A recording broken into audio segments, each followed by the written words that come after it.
श्री कृष्ण गोविंद हरे मुरारी हे नाथ नारायण वासुदेव। श्री कृष्ण गोविंद हरे मुरारी हे नाथ नारायण वासुदेव। सच्चिदानंद रूपाय विश्वोत्पत्त्यादिहेतवे तापत्रय विनाशाय श्री कृष्णाय वयं नमः। सच्चित आनंद स्वरूप परमात्मा जो सृष्टि के उत्पत्ति पालन और प्रलयकारी हैं तथा जीवों के आध्यात्मिक आदि देविक आदि भौतिक तापों को नष्ट करने वाले हैं, अर्थात जीवों के मानसिक शारीरिक और भौतिक दुखों को दूर करने वाले हैं, उन श्री कृष्ण भगवान को हम नमस्कार करते हैं। श्री कृष्ण गोविंद हरे मुरारी हे नाथ नारायण वासुदेव। श्रीमद्भागवत दशम स्कंद अथ पंचचत्वारिंशोऽध्यायः। श्रीशुक उवाच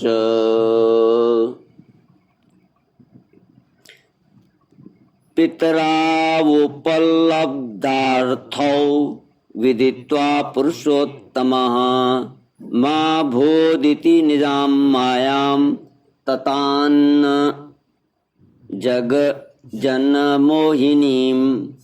उवाच पितरावेत्य साग्रजः सात्वतर्षभ प्रश्रयावनत प्रीणनम्ब तातेति सादरं नाना गोविंद हरे मुरारी हे नाथ नारायण वासुदेव। श्री कृष्ण बलराम का यज्ञोपवीत और गुरुकुल प्रवेश। श्री सुखदेव जी कहते हैं,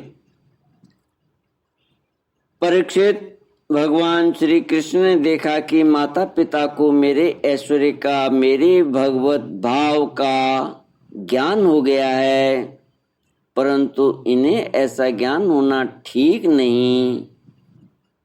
इससे तो ये पुत्र स्नेह का सुख नहीं पा सकेंगे। ऐसा सोचकर उन्होंने उन पर अपनी वह योग माया फैला दी जो उनके स्वजनों को मुग्ध रखकर उनकी लीला में सहायक होती है। यदुवंश शिरोमणि भगवान श्री कृष्ण बड़े भाई बलराम जी के साथ अपने माँ बाप के पास जाकर आदर पूर्वक और विनय से झुककर मेरी अम्मा, मेरे पिता, इन शब्दों से उन्हें प्रसन्न करते हुए कहने लगे, पिताजी, माताजी, हम आपके पुत्र हैं और आप हमारे लिए सर्वदा उत्कंठित रहे हैं। फिर भी आप हमारे बाल्य, पौगंड और किशोर अवस्था का सुख हमसे नहीं पा सके। दुर्दैववश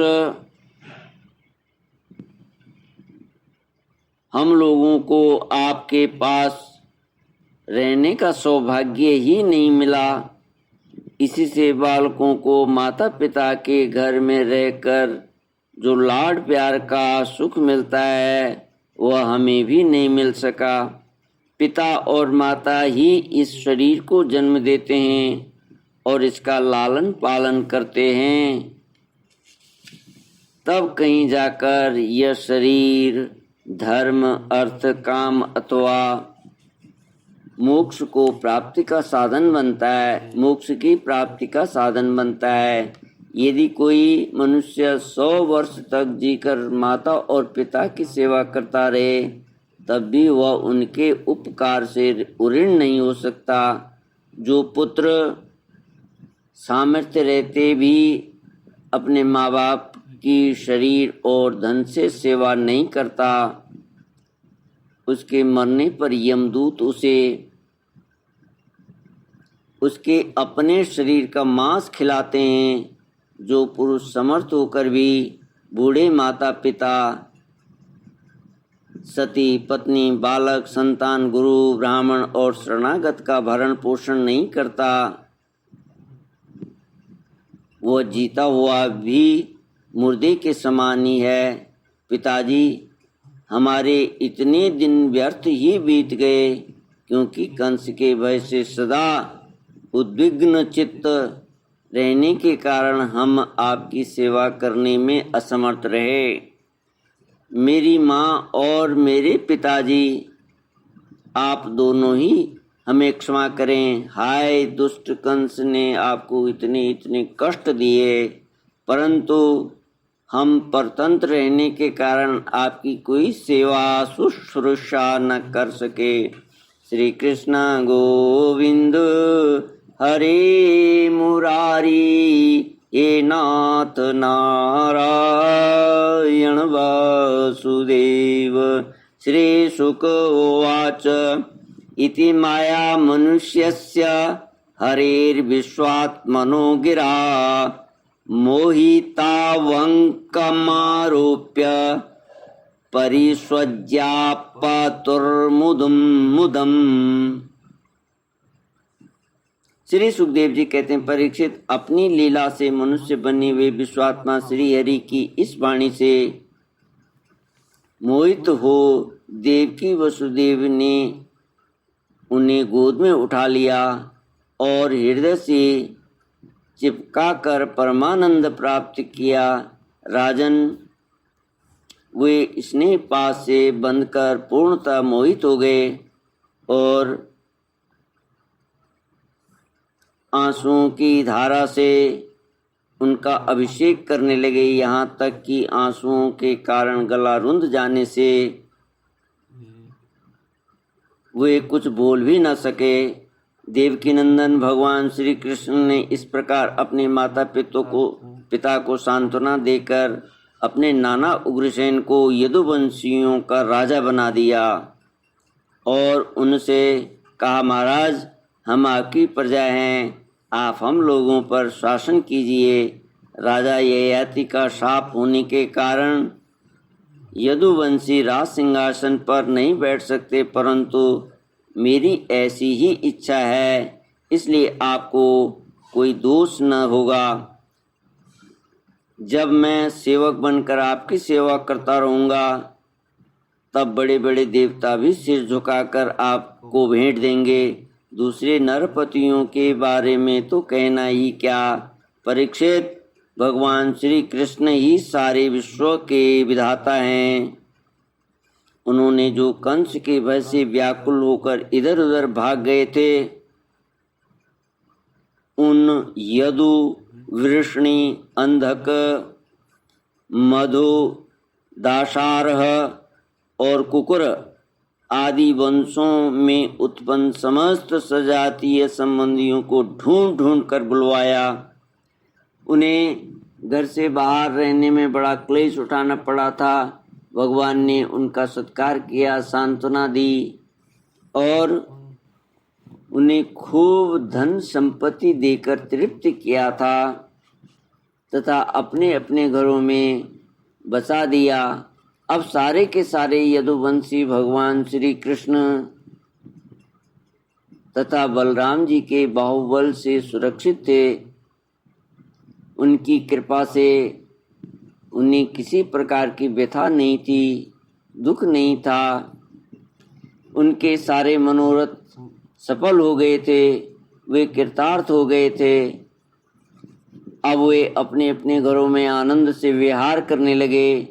भगवान श्री कृष्ण का वदन आनंद सदन है। वदन माने मुख, श्री कृष्ण का मुख आनंद का सदन है। वह नित्य प्रफुल्लित, कभी न कुमलाने वाला कमल है। उसका सौंदर्य अपार है। सदय हास और चितवन उस पर सदा नाचती रहती है। यदुवंशी दिन प्रतिदिन उसका दर्शन करके आनंद मग्न रहते हैं। मथुरा के वृद्ध पुरुष भी युवकों के समान अत्यंत बलवान और उत्साही हो गए थे, क्योंकि वे अपने नेत्रों के दोनों से बारंबार भगवान के मुखारविंद का अमृतमय मकरंद रस पान करते रहते थे। प्रिय परीक्षित, अब देवकी नंदन भगवान श्री कृष्ण और बलराम जी दोनों ही नंद बाबा के पास आए और गले लगने के बाद उनसे कहने लगे, पिताजी, आपने और माँ यशोदा ने बड़े स्नेह और दुलार से हमारा लालन पालन किया है। इसमें कोई संदेह नहीं कि माता पिता संतान पर अपने शरीर से भी अधिक स्नेह करते हैं, जिन्हें पालन पोषण न कर सकने के कारण स्वजन संबंधियों ने त्याग दिया है। उन बालकों को जो लोग अपने पुत्र के समान लाड प्यार से पालते हैं, वही वास्तव में उनके माँ बाप हैं। पिताजी, अब आप लोग व्रज में जाइए। इसमें संदेह नहीं है कि हमारे बिना वात्सल्य स्नेह के कारण आप लोगों को बहुत दुख होगा। यहाँ के सुहृद संबंधियों को सुखी करके हम आप लोगों से मिलने के लिए आएंगे। भगवान श्री कृष्ण ने नंद बाबा और दूसरे व्रजवासियों को इस प्रकार समझा बुझाकर बड़े आदर के साथ वस्त्र, आभूषण और अनेक धातुओं के बने बर्तन आदि देकर उनका सत्कार किया।